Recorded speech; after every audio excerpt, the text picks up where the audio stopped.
Mga kwentong pambata. Magkasama.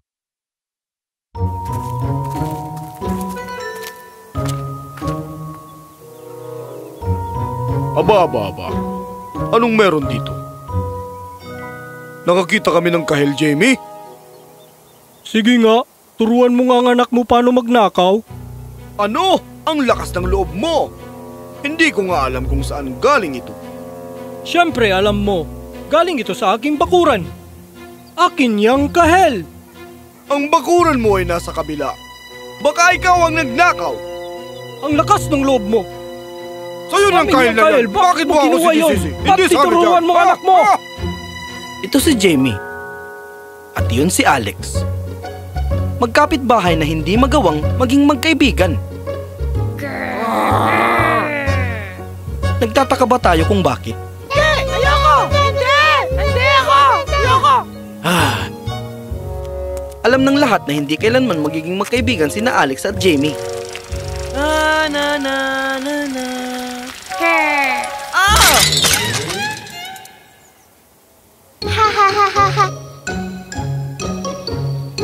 Ngunit sabi nga nila, minsan gumagana ang tadhana sa mahiwagang paraan. Hindi ako makapaniwalang na wala mong pera. Paano ka naging ganito?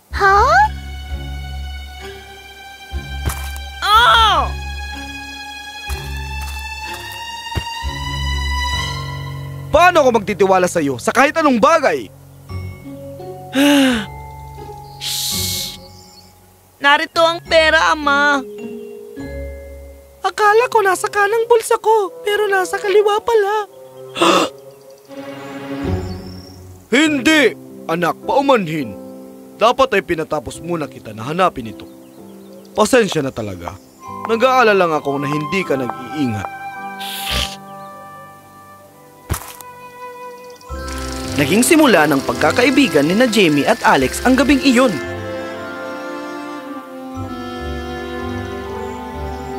Nag-aral sila ng magkasama.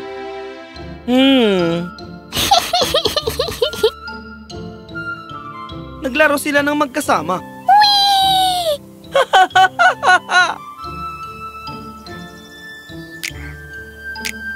At lumaki ng magkasama.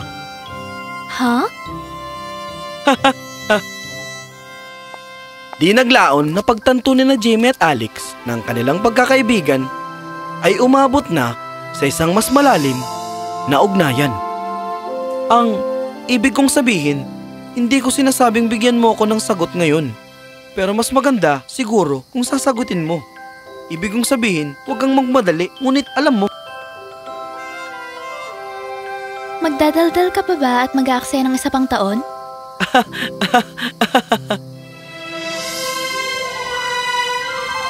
Bakit ang tagal mo? Ang dami pa nating kailangan gawin. Ay naku, ang caterer, ang florista. Tumigil ka sa paghahaming. Bakit hindi ka nababahala? Ikakasal na tayo! Woohoo! Jamie?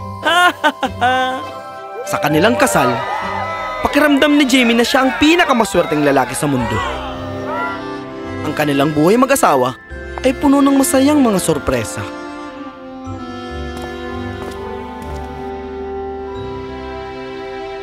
Mga nakakailang na sayaw, mga hapunan sa gabi,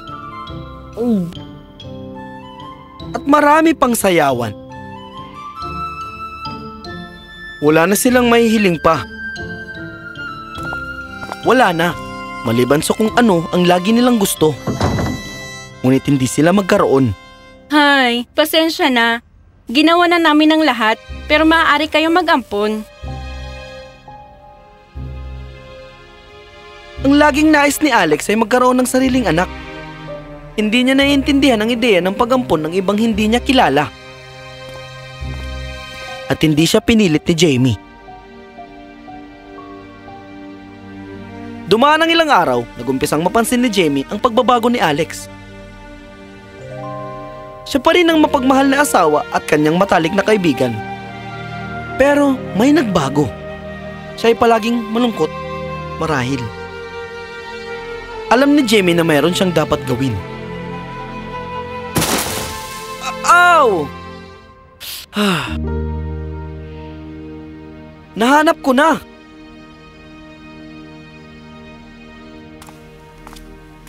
Miss Alex, Ha? nahanap ko ang iyong sekreto. Isang bagay na alam mo pero pinili mong kalimutan. Anong sinasabi mo?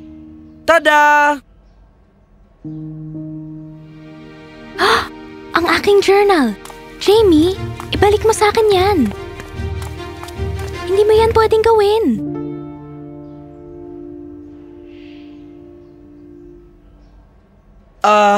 Ginawa ko itong malaking kilos na pagbulusok sa attic para ibigay ito sa'yo, mahal ko. Mga tiket papuntang Paris? Hindi ba't yan ang pangarap mo noong 12 ka pa lang? Tara na!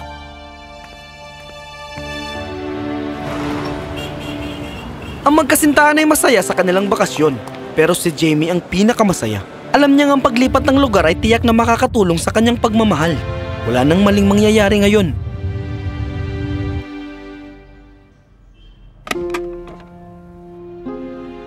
Uh-oh. Anong nangyari? Ano na naman ginawa mo, Jamie? Baka nakuha ko ang maling bag sa airport? Oo nga, nagawa ko. Hindi. Ano? Totoo nga, ang mga bag na kinuha ni Jamie ay pag-aari ng ibang mag-asawa na nagtatrabaho sa voluntaryong organisasyon na lahat ng kailangan mo. Lahat ng kailangan ko. Ngayon, ang kailangan ko lang ang aking PJs. Pagod na ako mula sa biyahe at gusto ko nang matulog.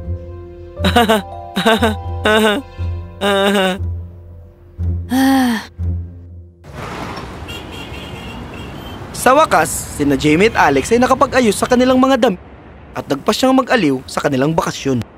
Napaka-romantiko ng Paris, Jamie. Hindi kasing romantiko ng... Chef! Chef! Ano? Chef? Hindi ko sinabi yan. Ako ang nagsabi. Kayo ba ay mula sa voluntaryong organisasyon ng Everything You Need? Tulungan niyo ako. Nagugutom ng mga anak ko. Gusto niyang kumuha ng isang volunteer organization dahil gutom ang mga anak niya? Jamie, sigurado ka bang hindi niya tayo dudukutin? Oh. Ginang, saan mo kami dadalhin? Isang malaking bahay na may hindi bababa sa 10 mga bata. Anong nangyayari? Oh, pasensya na. Ako ang tagapamahala ng bahay ng mga bata. Wala silang mga magulang o sino man na nag-aalaga sa kanila. Kaya ako na lang. Wala ang tagapagluto ko ngayon. Talagang gutom na sila. Alam mo naman kung gaano sila kagulo kapag gutom na. Hindi. Wala kaming alam. Pero kami ay tutulong. Sa bagay, kami ay mula sa lahat ng kailangan mo. Ano? Sila ay mga bata, Jamie. At wala silang mga magulang. Nabigla si Jamie sa biglang pagbabago ng damdamin ni Alex. Ngunit hindi siya nagsalita. Masaya na lamang siyang makita ang ngiti mula sa kanyang asawa. Ang hapunan ay napakarami at sina Jamie at Alex ay nagpapakita ng magaling na trabaho. Nagawa ko. Gumawa ko ng sopas. Ang galing naman, mahal. Ako ang gumawa ng mga appetizer, pangunahing putahe at dessert, pero ang sabaw mo ang magpapaaliw sa lahat. Maganda ang naging resulta, pero may nagbago kay Alex matapos pakainin ng mga bata. Mahal, ayos ka lang ba? Naging makasarili ako, Jamie. Hindi tayo magkakaroon ng anak, pero meron tayong isa't isa. Ngunit maraming mga bata na walang kasama. Sinasabi mo bang handa na tayo para mag-ampon ng bata? Ano? Hindi.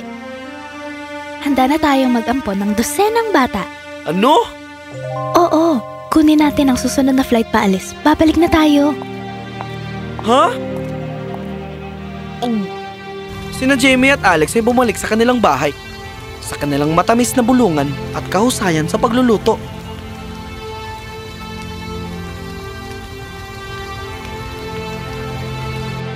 Lumipas ang mga taon at tumanda ang mag-asawa.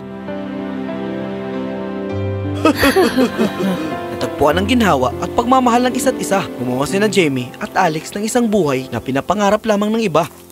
Ginugol nilang malambot na umaga tang maaliwalas na gabi sa kanilang nakagawiang kasiyahan. Napatuloy na naglalapit sa kanila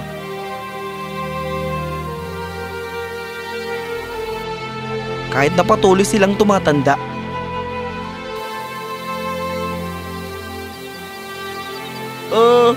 Sa tingin ko hindi ito tama. Nabuhay sila sa kanilang mga araw sa kapayapaan at kaligayahan at para sa kanilang mga anak. Ako ay magiging dragon! Yan ang kakaibang ambisyon, aking anak. Pumaba ka sa ibabaw ng lababo, Josh. Ayoko! Gusto ko ng pancakes! Paano kita bibigyan ng pancakes kung nandyan ka sa ibabaw ng lababo? Inay, meron akong tanong. Anak, makakapaghintay ba yan? Sinusubukan kong pababain ang iyong kapatid. Paano ka nga ba nakaakyat yun sa taas? Pero Inay, ang sabi mo, pwede akong lumapit sa'yo kapag meron akong tanong. Oh, sige, Iha. Anong nangyari? Bakit ang pangalan ng ating bahay ay napakahaba? Ang bahay ng lahat na kailangan natin? Yan ay dahil kayong lahat, mga bata, ang kailangan namin ni Jamie. Kayong lahat ng mga anak namin at kayo ay sapat para kami ay mapasaya. Nakakalambot naman ng puso yan. Siya nga pala, si Josh ay muntik ng matalisod sa kahon ng harina.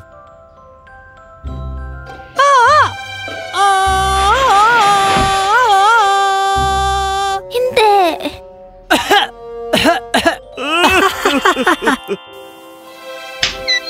At ganoon nga, ginugol nila Alex at Jamie ang kanilang buong buhay sa pagsuporta sa mga batang walang nag-aaruga at namuhay sila ng isang pinag-uusapang tahimik na buhay.